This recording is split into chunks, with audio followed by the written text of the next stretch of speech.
कृष्ण हरे हरे हरे राम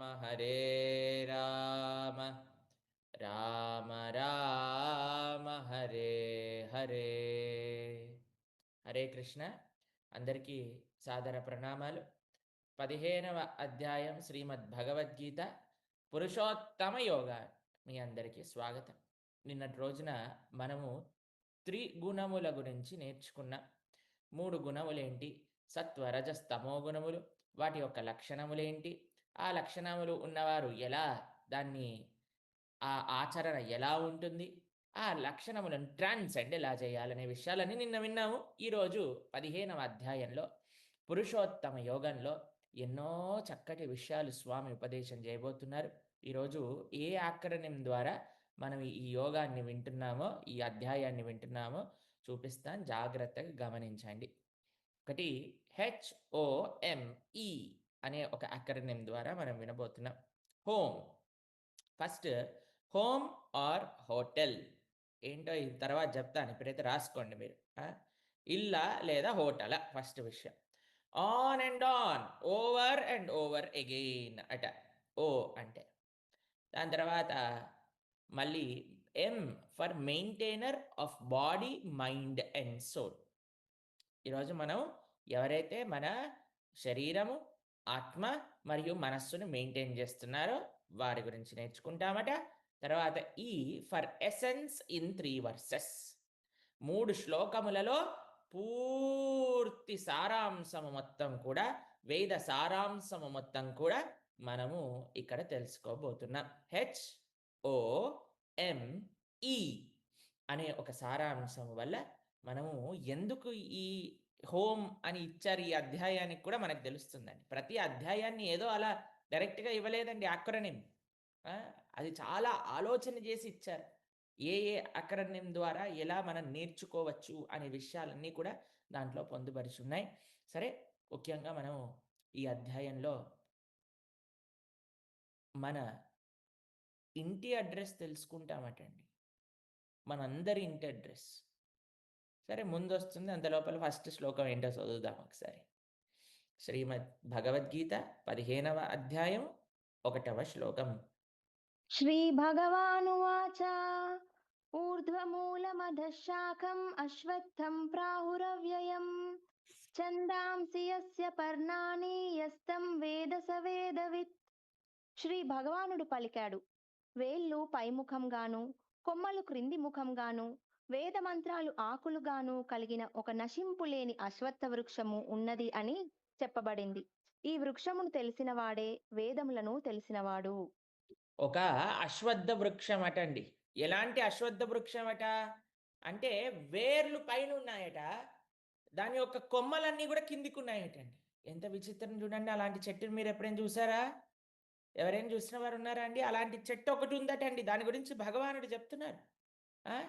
ఎలాంటి చెట్టట అది అని అంటే, మీరు ఇప్పుడు చూసారనుకోండి, మనము నీటి పైన ఒక చెట్టు ఉందనుకోండి, దాని కింద రిఫ్లెక్షన్ ఉందనుకోండి, దాని లోపల మనకి చెట్టు వేర్లు పైన ఉన్నట్టు కింద బ్రాంచెస్ ఉన్నట్టు కనిపిస్తుంది. అవునా కాదా చెప్పండి? మీకు చిన్న కథ చెప్తాను, మీకు అర్థం అవుతుంది, బాగా అర్థం అవుతుంది. ఒకసారి ఒక రాణిగారి పుట్టినరోజు అండి. అయితే రాజుగారు ఏం చేశారంటే ఒక మంచి హారం తయారు చేశారు. ఇంత పెద్ద లాకెట్, మంచి లాకెట్ పెట్టి చక్కగా హ్యాపీ బర్త్డే టు యూ అని ఇచ్చారనమాట. ఇస్తే ఆ రాణిగారు చాలా బాగా లాకెట్ని తీసుకున్నారు, ఆ చైన్ని తీసుకున్నారు. చాలా బాగుందండి, చాలా బాగుందని పక్కన పెట్టారు. పక్కన పెట్టి అందరూ వచ్చిన వారందరితో మాట్లాడుతున్నారు. అంత లోపల ఏం చేసిందంటే ఒక పక్షి హఠాత్తుగా వచ్చి ఈ చైన్ని పట్టేసుకొని గాల్లోకి ఎగిరిపోయింది. గాల్లోకి ఎగిరిపోయి ఎగిరిపోయి వెళ్తూ వెళ్తూ ఉంది. ఆకాశంలో పైన ఉన్నప్పుడు ఒక దగ్గర ఇట్లో నుంచి ఆ చైన్ కింద పడేసింది. ఆ చైన్ ఇలానే ఓ చెట్టు పైన పడిపోయిందనమాట. అయితే ఒక దొంగ నీళ్లు తాగడానికి నది దగ్గరికి వెళ్ళారనమాట. వెళ్ళేసరికి ఆ నీళ్ళు ఇలా త్రాగుతున్నారు. త్రాగుతుండగానే చూసారు, అయ్యే లోపల చైన్ కనిపిస్తుందనమాట. అరే అని లోపలికి వెళ్తున్నాడు, చైన్ పట్టుకుంటున్నాడు, దొరకట్లేదు. మళ్ళీ బయటకు వస్తున్నాడు, మళ్ళీ చూస్తున్నాడు, మళ్ళీ లోపలికి వెళ్తున్నాడు, పట్టుకుంటున్నాడు, దొరకట్లేదు. మళ్ళీ బయటకు వస్తున్నాడు, మళ్ళీ చూస్తున్నాడు, లోపలికి వెళ్తున్నాడు, పట్టుకోవట్లేదు. అయితే అక్కడ ఒక సాధువు వచ్చాడనమాట. సాధువు చూశాడు, ఏంటబ్బా ఈయన లోపలికి వెళ్తున్నాడు, బయటకు వస్తున్నాడు, లోపలికి వెళ్తున్నాడు, లోపలికి వెళ్తున్నాడు, బయటకు వస్తున్నాడు. కానీ ఏంటి ప్రాబ్లము అని వెళ్ళి ఆ సాధువు అడిగారనమాట. అయ్యా ఏంటయ్యా "ఏం చేస్తున్నావు?" అనంటే, "ఏం లేదండి. అక్కడ ఒక మంచి హారం కనిపిస్తుందండి. ఇంత పెద్ద నెక్లెస్ ఉందండి. కానీ పట్టుకుందామంటే రావట్లేదండి. మీరే చూడండి" అనంగానే ఆ సాధుగారొచ్చారు. ఆయనకు గూడా కనిపించింది. కనిపించాక కొద్దిగా లోపలికెళ్లారు. చూసారు. "అయ్యా! ఇది ఇక్కడ లేదు. పైన చూడు" అనంగానే ఇలా చూడంగానే పైన ఎలాడుతుందనమాట. హమ్మయ్య! చెప్పారు సాధువుగారు ఢామని ఆ నెక్లెస్ పట్టుకున్నారు. సాధువులు ఊరికే వదిలిపెడతారా అండి? ఇక్కడ కూర్చోబెట్టారాయన. కూర్చోబెట్టి ప్రవచనం చెప్పారు. ఆయన ఏ ప్రవచనం చెప్తున్నారో ఈరోజు మీకు చెప్పబోతున్నానన్నమాట. అయితే మీరు చూడండి, ఈ ప్రపంచం గూడా అలాంటిదే అండి. ప్రపంచంలో సుఖముంది, సంతోషముంది అని మనం వెతుకుతూ ఉన్నాం, వెతుకుతూ ఉన్నాం, వెతుకుతూ ఉన్నాం, వెతుకుతూ ఉన్నాం. కానీ అది చిక్కట్లేదు చేతికి. అప్పుడు గొప్ప మహానుభావులు, సాధువులు, భాగవతోత్తములు మన జీవితంలోకొచ్చి ఆచార్యులు, గురువులు ఏం జెప్తారట, "అయ్యా! కింద చిక్కట్లేదు అంటే కింద లేదయ్యా! ఒకసారి నువ్వు చూడు పైకి" అనంగానే ఎప్పుడైతే మనం పైకి జూస్తామో అప్పుడు తెలుస్తుంది మనకి నిజమైన ఆనందం ఏమిటి? నిజమైన ఐశ్వర్యం ఏమిటి? నిజమైన సంతోషం ఏమిటి? అని మనకప్పుడు తెలుస్తుందండి. అయితే ఇక్కడ మీకొక గమనించవలసిన విషయం ఉందండి. ఈ వేర్లు పైనున్నాయట. అంటే ఆధ్యాత్మిక జగత్తు స్వయంగా శ్రీకృష్ణ భగవానుడు ఆ వేరు. ఆధ్యాత్మిక జగత్తు పైనుంచే ఈ ప్రాకృతమైన జగత్తుంది గదండీ! అదంతా కిందుందటండి. మొత్తం ప్రకృతి జగత్తు మొత్తం కూడా కింద విస్తరించి ఉందట. మనం ఏం జేస్తున్నాము? ఈ ప్రపంచంలో ఆనందాన్ని పొందాలి అని ప్రయత్నం జేస్తున్నాం. ఇప్పుడు జూడండి, మీరు ఒకటి ఇలా ఉండి, ఇలా ఆపోజిట్‌గా రిఫ్లెక్షన్‌లో పడింది అని అనుకోండి.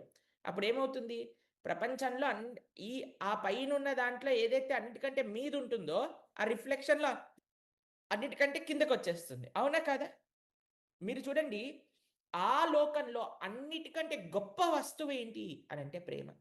ప్రేమాంజనా చురిత భక్తి విలోచనేన సంతః సదైవ హృదయేషు విలోకయంతి యం శ్యామ సుందరమచింత్య గుణస్వరూపం గోవిందమాది పురుషం తమహం భజామి. ప్రేమ అనేది ఆ లోకంలో అన్నిటికంటే గొప్ప వస్తువట. భగవంతుడి పట్ల మన జీవులందరికి ఉండే ప్రేమ, ప్రేమతో కూడుకున్న లవింగ్ డివోషనల్ సర్విస్ అది అన్నిటికంటే ఆ ప్రపంచంలో పెద్దదైతే, ఈ ప్రపంచంలో ప్రేమ అనేది అత్యంత లోకు అయిపోయింది. అందులో టాప్ మోస్ట్ ఈ ప్రపంచంలో most easiest, most cheaply taken. ఆ!